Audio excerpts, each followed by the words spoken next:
이번 주 글로벌 경제를 요약해 보겠습니다.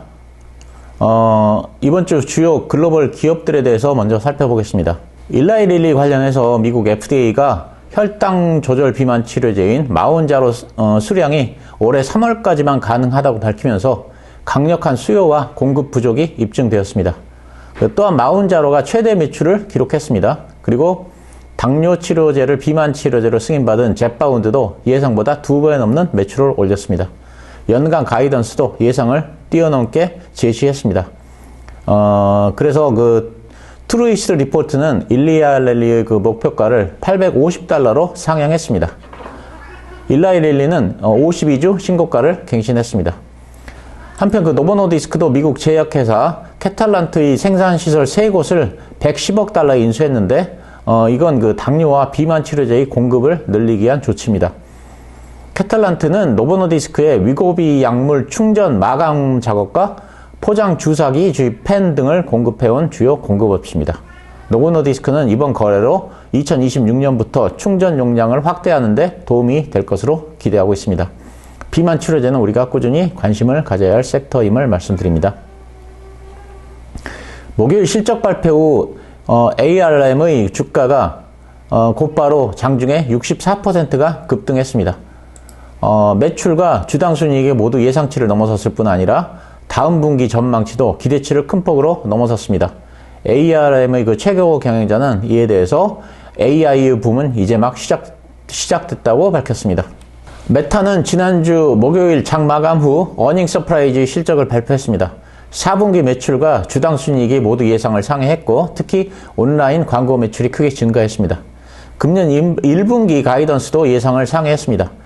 창사 후 처음으로 주당 50센트의 배당금을 지급한다고 발표했고 $500억 규모의 자사주를 매입한다고 발표했습니다.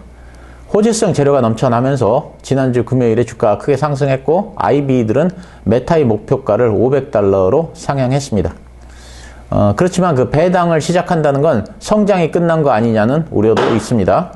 배당금을 지급한다는 건 메타의 폭발적인 성장 시대가 지나갔다는 반증이라는 일부 애널리스트와 투자자들의 의견이 있습니다. 이에 대해서 웨드부시 증권의 댄 아이브스 애널리스트는 역사적으로 볼 때 기술 기업이 배당금을 주는 것은 안 좋다는 평가가 있다. 성장이 둔화됐다는 신호이기 때문이라면서 하지만 마이크로소프트, 애플 등에서 보듯 균형을 맞추는 것이 중요하다고 말했습니다. 한편 메타는 자체 개발한 AI 칩 아르테미스를 개발해서 자사의 AI 서버에 탑재할 예정입니다. 엔비디아에 대한 의존도도 축소하고 비용을 절감하려는 의도입니다. 아마존도 지난주 목요일에 장 마감 후 4분기 실적을 발표했습니다. 매출이 전년 동기 대비 14% 증가했고 주당 순이익도 예상을 상회했습니다. 특히 연말 연초에 매출이 크게 증가했고 프라임 비디오 광고를 도입한 후 광고 사업 매출이 27%가 증가했고 AWS 매출이 13% 증가했습니다. 그리고 AI 쇼핑 도우미 챗봇 루퍼스를 공개했는데 고객의 물음에 대답하면서 제품을 추천하는 기능을 수행합니다. 목요일엔 아마존이 의료와 약국 사업 부문 수백 명을 감원한다고 발표했습니다. 아마존은 2022년에 의료 서비스 업체 원메디칼을 인수한 후에 처방약을 집으로 배달해주는 아마존 파머시 사업을 시작했습니다. 감원 대상은 원메디칼과 아마존 파머시 사업 부문입니다.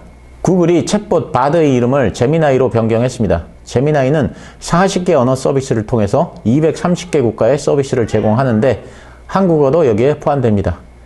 특히 챗GPT에서는 유료 서비스인 이미지 생성 기능을 구글에서는 무료로 제공합니다. 테슬라 차량에 있는 경고등의 크기가 작아서 약 220만 대를 리콜합니다. 사실상 미국에 있는 모든 차량이 여기에 해당된다고 할 수 있습니다. 리콜 사태와 더불어 독일의 소프트웨어 기업인 SAP가 회사 차량 공급 리스트에서 테슬라를 제외하면서 테슬라 주가가 크게 하락한 바 있습니다. 골드만삭스가 엔비디아의 목표가를 $625에서 $800로 상향했고 모건 스탠리는 엔비디아 목표가를 $750로 상향했습니다.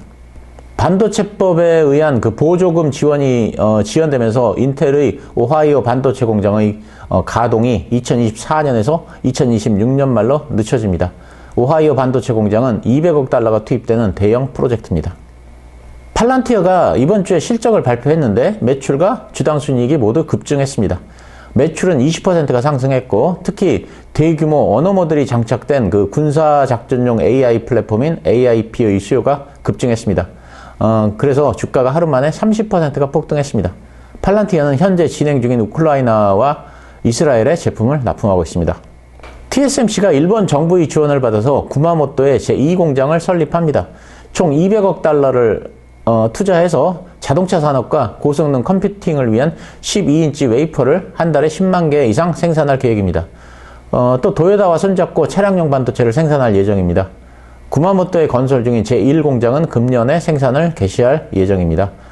한편 그 TSMC는 AI 반도체 수요 증가로 1월 매출도 8%가 증가할 것으로 예상했습니다. 특히 그 엔비디아의 그 AI 칩 수요가 성장을 견인하고 있고 1분기 매출도 8%가 증가할 전망입니다. 애플이 그 가로로 접히는 폴더블 아이폰 프로토타입 2개 모델을 제작 중입니다. 그렇지만 아직 개발 초기이기 때문에 내년 생산 계획에는 잡히지 않았습니다. 애플이 그 아시아의 제조업체에 관련 부품을 문의한 것으로 알려지고 있습니다. 한편 애플이 애플카 출시는 2028년으로 늦췄지만 자율주행 거리를 늘리기 위한 연구는 계속 진행 중이고 성공을 거두고 있다고 워싱턴 포스트가 보도했습니다. 애플의 그 자율주행 거리는 전년 대비 3배 이상 늘어난 45만 마일을 기록했습니다. 비트코인이 45,000달러 선을 회복하며 상승세를 이어가고 있습니다. 비트코인의 최근 상승은 뉴욕 커뮤니티 뱅코프 위기에 대한 그 시장의 우려가 다시 커지고 있는 데 따른 것이라는 분석입니다. 뉴욕 커뮤니티 뱅코프는 이번 실적 발표에서 예상치 못한 순손실을 발표하면서 주가가 약 60%가량 폭락한 바 있습니다. 참고로 지난해 3월 실리콘밸리은행 사태처럼 지역 은행에 대한 위기로 인해 비트코인이 전통 화폐에 대한 대안으로 부각되고 있다는 해석이 있습니다. 자, 그러면 이번에는 글로벌 경제 상황에 대해서 말씀을 드리겠습니다. 이번 주 월요일 그 닐 카시카리 미네아폴리스 연은 총재는 홈페이지 게시글을 통해서 금리 인하를 평가하기 위해서는 더 많은 시간이 필요하다면서 금리 인하를 서두를 필요가 없다고 밝혔습니다. 오스틴 굴스비 시카고 연은 총재도 블룸버그와의 인터뷰에서 지난 7개월간 인플레이션은 긍정적인 흐름을 나타냈다면서 이런 지표가 계속된다면 물가는 정상화로 갈 수 있을 것이라고 말했습니다. 다만 금리 인하를 위해서는 더 많은 물가 하락 지표가 필요하다면서 다소 매파적인 발언을 했습니다. 이는 그 파월 의장이 금리 결정을 신중히 할 것이라는 입장을 표명한 것과 같은 맥락입니다.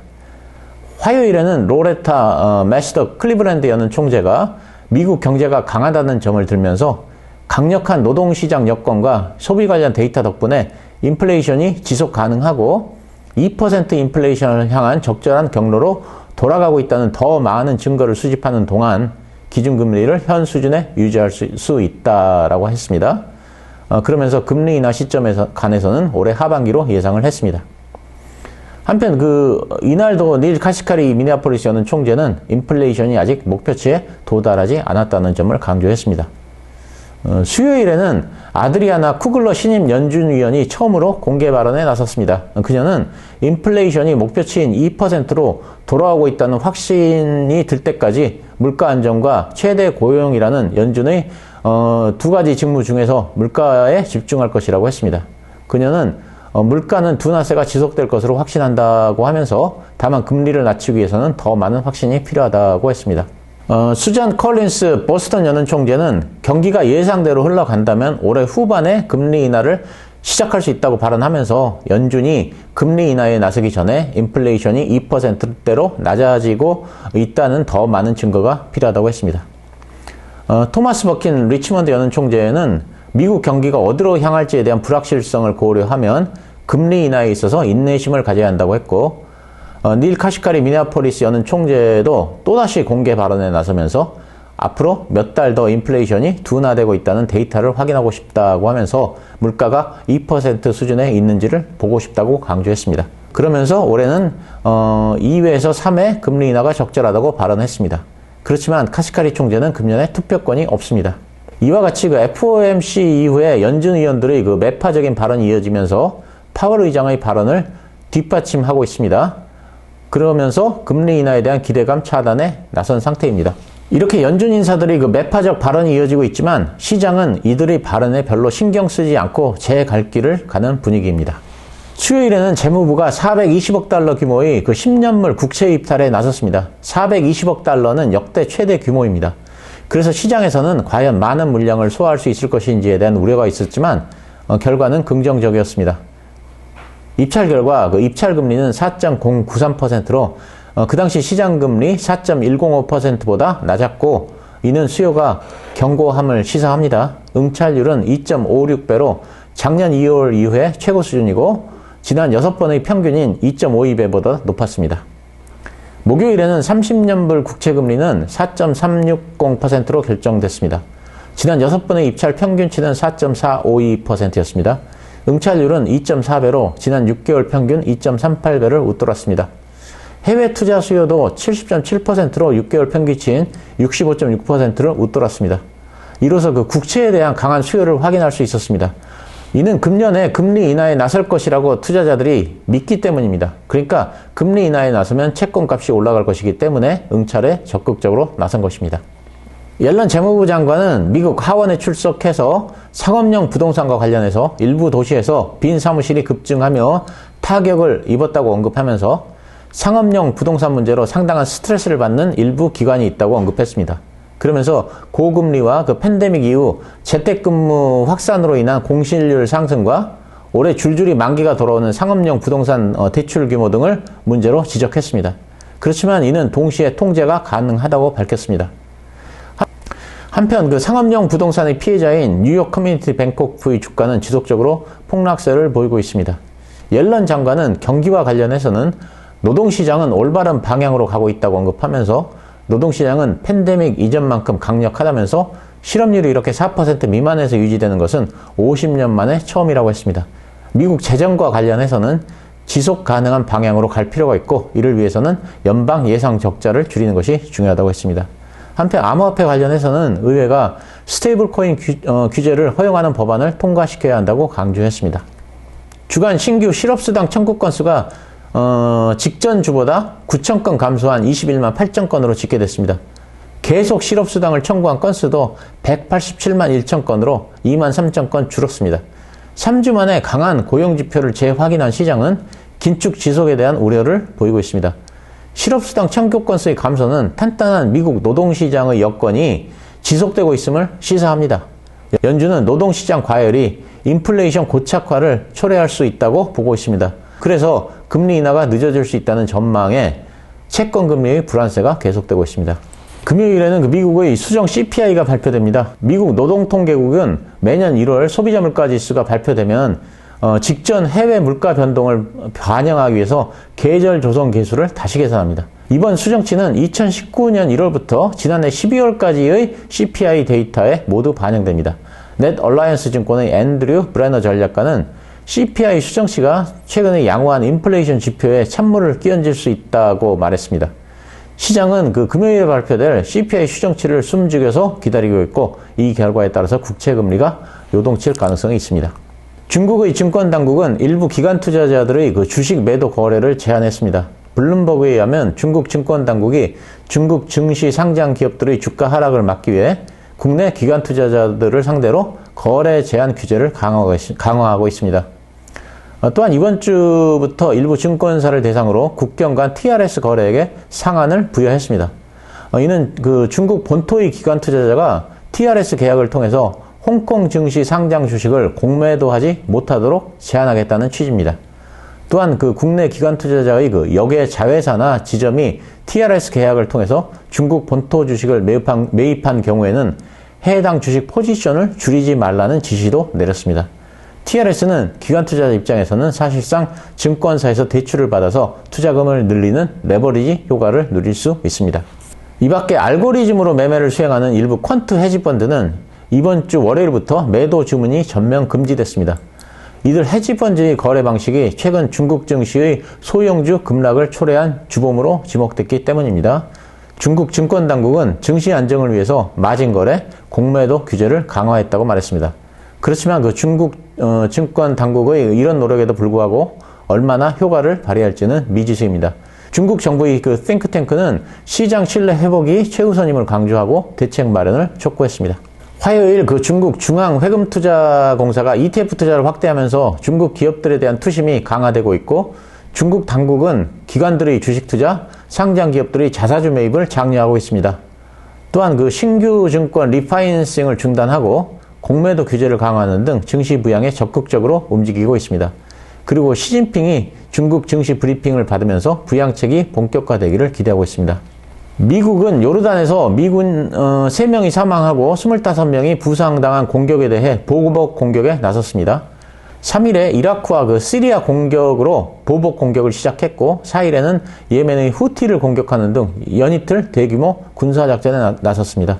제이크 설리반 미국 국가안보보좌관은 미군 사망에 대해 엄정하게 대응할 것이고 보복 공격은 계속될 것이라고 밝혔습니다. 그렇지만 중동 지역의 확전을 원하지 않는다는 말도 잊지 않았습니다. 한편 후티는 미국과 영국의 보복 공격에 대한 보복을 다시 예고했습니다. 이스라엘과 하마스는 휴전 내용을 검토 중인 것으로 알려진 바 있습니다. 화요일에는 하마스가 이스라엘과의 휴전, 인질 협상에 긍정적인 반응을 보였다고 카타르 총리가 밝혔습니다. 카타르 총리는 이날 도하에서 토니 블링컨 미국 국무장관과 회동을 한 후 공동 기자회견에서 인질에 관한 협의의 일반적인 틀에 대해 하마스로부터 답변을 받았다고 밝혔습니다. 그는 회신에는 일부 의견이 포함됐지만 일반적으로 긍정적이었다면서 관련 내용이 이스라엘에도 전달될 것이라고 덧붙였습니다.